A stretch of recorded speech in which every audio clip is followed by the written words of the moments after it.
All right. Hello, welcome back. We're on the main stage now. This is the Nashville Parent, the 17th annual Nashville Parent Baby Fair. And yes, the next session starts automatically because we're doing this live. So if you're joining us, what we're doing is like when you first come into the main page, you'll see the event schedule on the left there. And at 10:30, we have a certain event, and 11 o'clock, we have another one. 11:30, we've got something else. So that's the schedule we're sticking to, and we're doing this live. So these people that you're hearing are doing this live. Hopefully, they all have pants on because we're all doing this from home, and we're all making sure that we bring you the information you need, even though we couldn't be here all together in one place. We're here virtually having some fun. Now, the next session is going to be Ready, Set, Buckle Up, okay? This is here on the main stage. This is presented by the experts at Monroe Carroll Jr. Children's Hospital at Vanderbilt. And we'll have more prizes in just a few, but I want to get you started on this session. Our speakers today are Mimi Sanders, a child advocate for safety, and Purnima Uni, who is the Pediatric Trauma Injury Prevention Manager at Monroe Carroll Jr. Children's Hospital at Vanderbilt, Nashville. All right, so please welcome Mimi and Purnima. Hi, everybody. Hi, we're so glad to be with you. Thank you so much for having us. That was so fun to do the trivia. We're going to go ahead and get started because there's a lot to cover. So this is kind of just a brief overview of child passenger safety. And what I like to say every time before I start my presentation is this is a no shame zone. So if you see something that you've done before or you're doing, this is a learning opportunity. And so we want to really educate you. So just know that going forward. So I like to talk about first, why are seatbelts and car seats important? Well, first of all, they help keep people inside the vehicle, which is super important. If you were in a wreck or something like that, it helps you stay inside the vehicle. And then it also spreads crash forces across your body. So instead of focusing on one area of the body, it kind of spreads them all across the body. So there's not as much force on that part of the body. And then it helps slow down the force. So, you know, when you're in a crash, you might go forward pretty fast, and the seatbelt or car seat helps slow that down. And then most importantly, it helps protect the head, brain, neck, and spinal cord. So these are kind of your vital parts of the body, and it's super important that they're protected. So this next slide is a video that shows the difference between a child in a car seat and a child not in the car seat. So there's no sound on this video, so don't worry about that.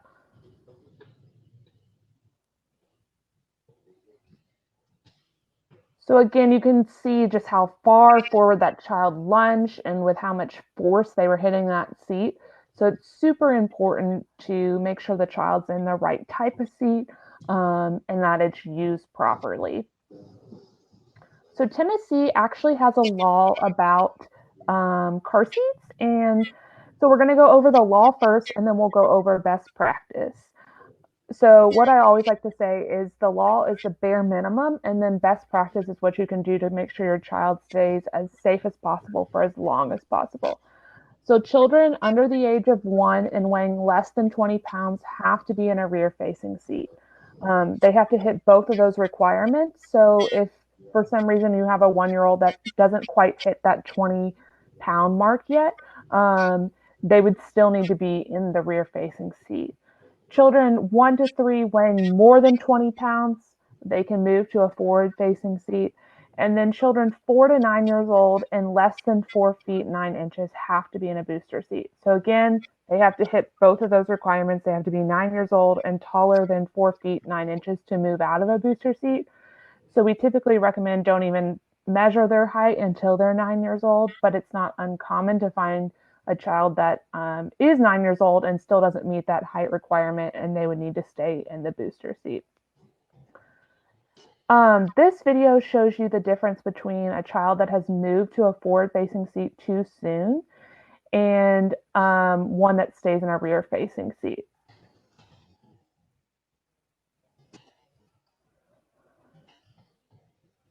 So again, you can just see the child's body is really out of control, and just the risk for injuries is so much higher.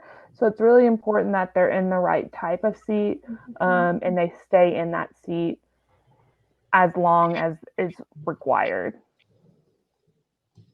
So this is best practice.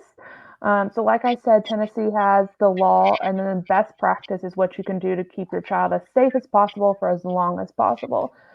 So we recommend leaving the child rear facing for as long as possible, as long as they're still underneath the height and weight requirements of the seat. So on each seat, there's a little label that says the height and weight requirements. And if they're still underneath those, leave them rear facing. This is typically around age 2, but will vary depending on the seat and your child. So always kind of check the label, but if they're still underneath those requirements, leave them rear facing. That's the safest thing to do. And it's much harder to move back to rear facing if you move them to forward facing too soon. So forward facing is typically around age 7. And then a booster seat is typically around age 12. And then everybody in the vehicle should be in a seatbelt. So you're getting ready to buy a car seat and you want to buy the best model, you want to get the safest one. Well, one thing to remember is that all the seats that you buy new have been crash tested, meaning they've gone through several tests to meet federal guidelines. So they're all equally safe. The difference between a $50 one and a $100 one might be more cup holders or more features or something like that. But in terms of safety, they're all equally safe. So you want to get one that fits your child or your baby. So you want to make sure that they're in the correct type of seat for their height and their weight. You want one that fits your vehicle. So some of these car seats are really large. If you have a really small car, it's going to be more difficult to put that in. And then you want one that you can install correctly every time you use it. So that's super important that you know how to use it, you know how to install it. So those are kind of the 3 big things. One that fits your child, one that fits your vehicle, and then one that you can install correctly. So these are the different types of seats.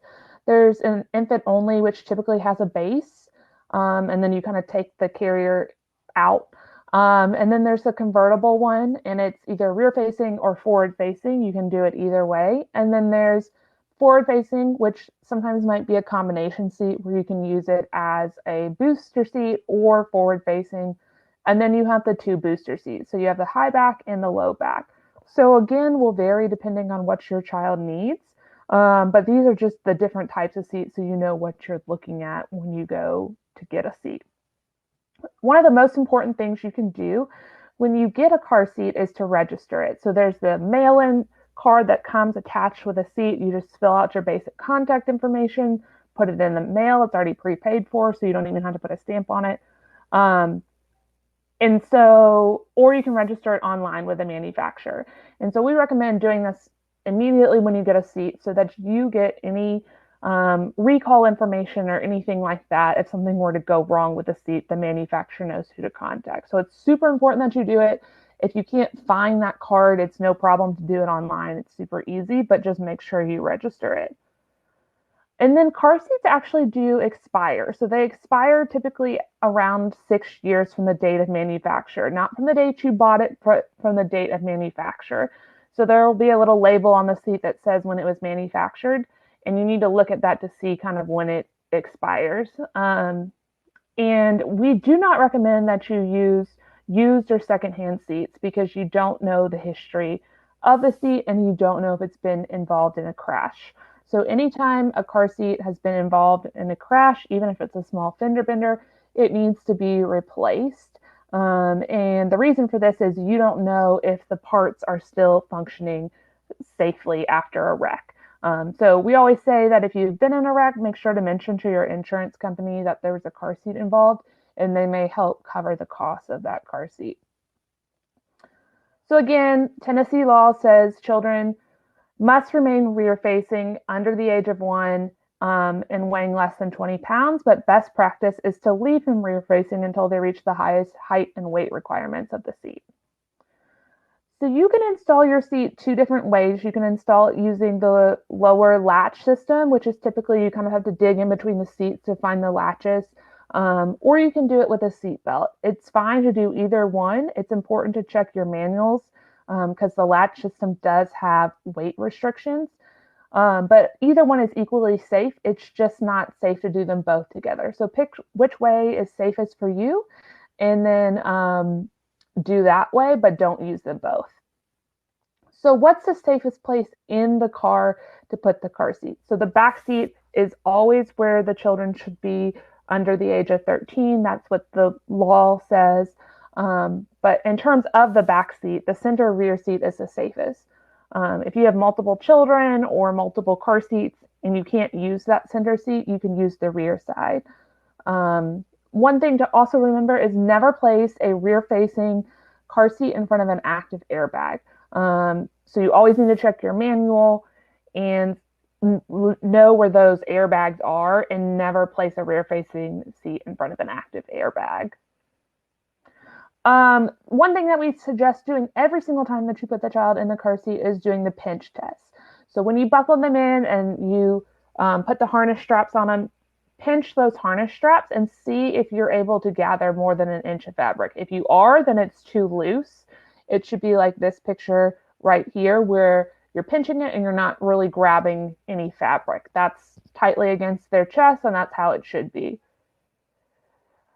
So with rear-facing seats, there's a couple things you need to always remember is, again, leave them rear-facing for as long as possible, as long as they still reach those height and weight requirements of the seat.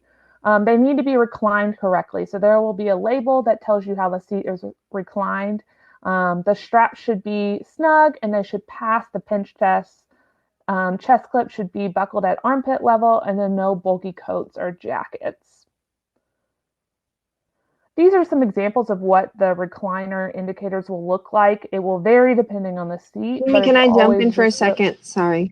Yeah. Can you go to the slide before? Just a quick check. Yes.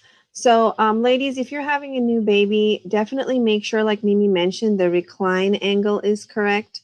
And the reason we say that is generally babies will be very head heavy. You know, their head will be heavy and their body is small. So what the recline does is it allows, imagine that they're reclined, right? It gives their airway enough space so that they can actually breathe. If you don't recline it, then their head the head will tend to tilt forward, and you're kind of blocking that airway or passage. So definitely make sure that you're checking. Most of the newer ones will have that bubble indicator there that will let you know if you're in that right spot. So just wanted to jump in and let people know that. Yes, thank you for adding that. So again, these labels will kind of look different, but always make sure that you check it, and make sure you check it after you kind of have installed it, because sometimes when you install it, it might change a little bit, and so it's always really important to check it frequently. This is just a really quick video that goes over the very basics of installing a rear-facing seat. To attach the car seat to the car, you can use either a seat belt or lower attachments. Either choice is safe if done properly. Just don't use both at the same time. If you're using a seat belt, pull it all the way out and test to make sure it's locked. Next, press down with your hand to put weight in the car seat or the base, and tighten the seat belt or lower attachments. Then, check the angle indicator.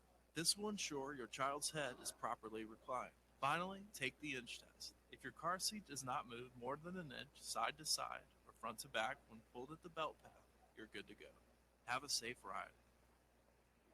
So that's just a very brief overview, but hopefully that kind of gives you an idea of what to look for when you're installing a rear-facing seat.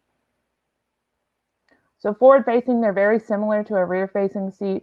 Again, leave them forward-facing as long as they're still underneath those height and weight requirements of the seat. The chest clip should be at armpit level. The strap should be snug, passing the pinch test. No bulky coats or jackets. One thing that is different about a forward-facing seat is they will typically have a tether strap, and you need to make sure that you use the tether strap. And then one thing we always like to say too, so like I mentioned earlier, the car seat has gone through several tests to make sure it's safe.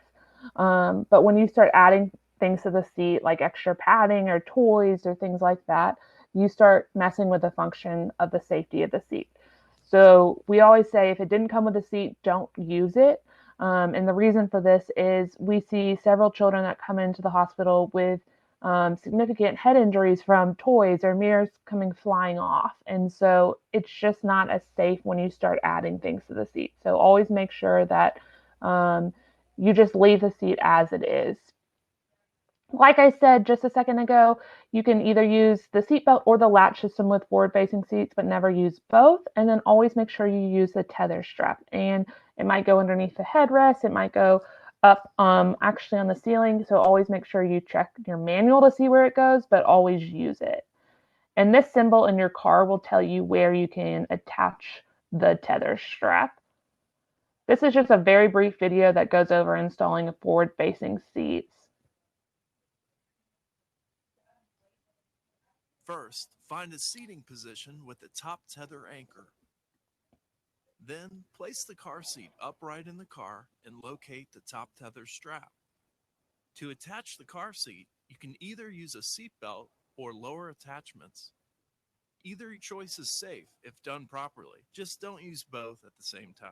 If you're using a seat belt, pull it all the way out and test to make sure it's locked. Next, press down with your hand to put weight in the car seat and tighten the seat belt or lower attachments. Finally, attach and tighten the top tether. Now, take the inch test. If your car seat does not move more than an inch side to side or front to back when pulled at the belt path, you're good to go. Have a safe ride.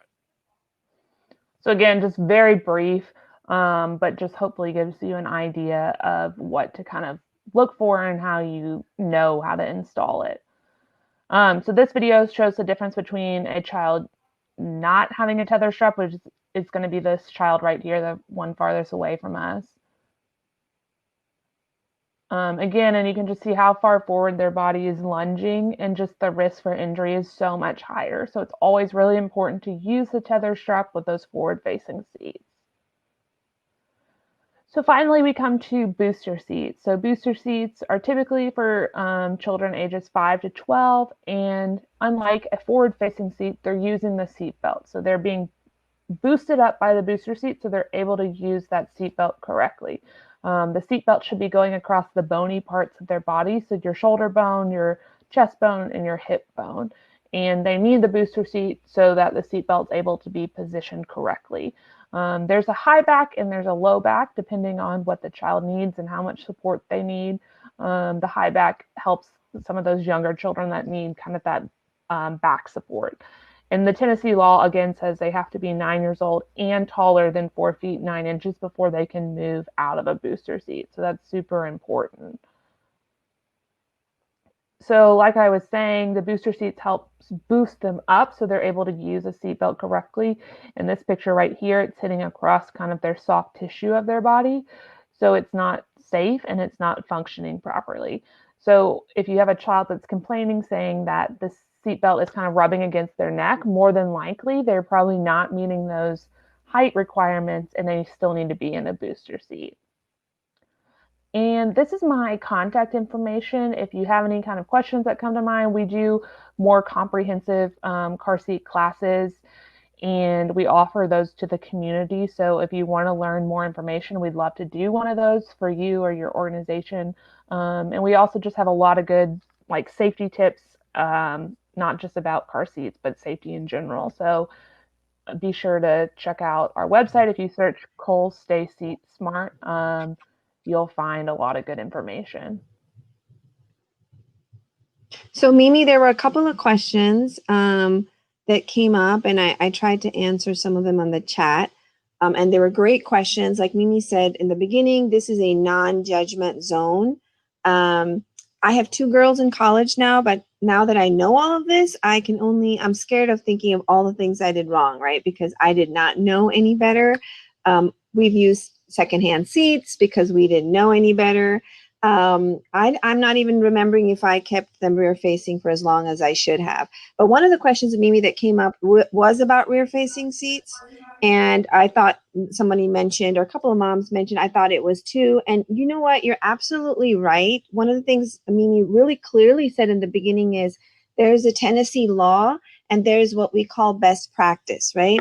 that is what we really want all of you to follow, because at the end of the day, we just want to keep our little bundles of joy safe and secure on every single ride.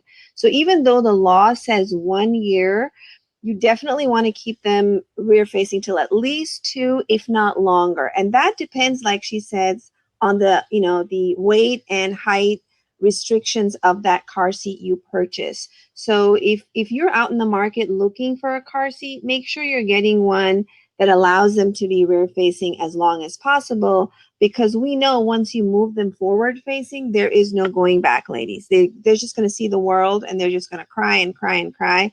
So anything else, Mimi, you want to answer there? You want to add on? No, I think that's great. So that was one of the things. Make sure you're really thinking about the height and weight. Many moms love to purchase the infant seat because, you can just kind of put baby in the seat and then click it out and put it into those strollers. We actually, I really recommend a convertible seat, and a convertible, just like the word says, it converts, right? So you can keep them rear facing for a long time, and then you can use the same seat and switch them forward facing. So you're actually getting more bang for your buck, so to speak. And those seats, agree, not the most easy to carry around, but one of the best things you can do. Another thing we've noticed a lot with car seats is that if your baby is sleeping, we would always still recommend that when you bring the child, remember the car seat is only meant for the car. Just because they're sleeping, it doesn't mean you want to keep them sleeping in the car seat, right? I know it's a terrible thing to say, because once they're asleep, you don't want to wake them up. But again, we do see those kind of infant deaths occurring because the child is sleeping in the car seat and their head moves forward. And when their head tilts forward, remember, you're blocking that airway and pathway. And that's really important for those really smaller babies in the very beginning. So that was one of the things. And the other thing, a great question, Jenna asked, I hope I'm saying your name right, Jenna, and pronouncing it correctly. She asked, why only use, Mimi, why can't you use both the anchors and the seatbelt at the same time? Do you want to address that? Sure. Yeah, that's a really good question. The problem is when you use them both together, then there's no kind of natural give with the seat, and you do need some of that natural give. And so, like Purnima mentioned, they're using 2 different types of systems. So when you use them together, it's not as safe anymore. So again, it's always really important to look at both your car manual and the car seat manual to see how to use both of those systems. I think that's all the questions we had. But again, like Mimi said, I'm really gonna encourage you to use your phone and take a picture of this, in your camera, and really reach out to us. We've got a great website at the Children's Hospital under Injury Prevention and Trauma, because we are part of the trauma department, and it has great safety tips. If you want to find out about a class, that's available as well. Another great question has popped up. Are there any mirrors that are safe to be able to see baby while in a rear-facing seat? Catherine, so that's an awesome question. Again, Mimi and I are both certified technicians. We're car seat technicians, and there's actually a course that we go through. And one of the cardinal things we do, now I know in the environment there's no car seat checks or very limited car seat checks out there. The first thing we will say is, unfortunately, not to use any of those products, right? Because our worry is that if you're in a car crash, God forbid someone comes and hits you, it's those products that will easily detach. And the one thing you're doing to watch your baby could actually hurt the baby, right? It could go and like slam them on their face or somewhere else. So we don't recommend using aftermarket products or mirrors or anything like that. And I know it's a scary thing, but you got to trust that baby is going to be safe when you buckle them up properly. Good question, though. Anything else that you all can think about? Thank you all for being in this session. I know a lot of you are probably new moms. Super excited for all of you. This is just an awesome time in your life. And I know COVID is kind of scaring everybody, but Mimi and I and the Children's Hospital, we all together wish you an incredible pregnancy, a very safe birthing process. And thank you all again for joining this particular backstage session. Myself, I will be doing a home safety session at 11:15. So on your left-hand bar, like Anna Marie said, you can see sessions. If you click onto the sessions and search for me at 11:15, we'll cover some things around home safety that you can do, some of the reasons why we see kids coming into the hospital, and how you can keep your family safe.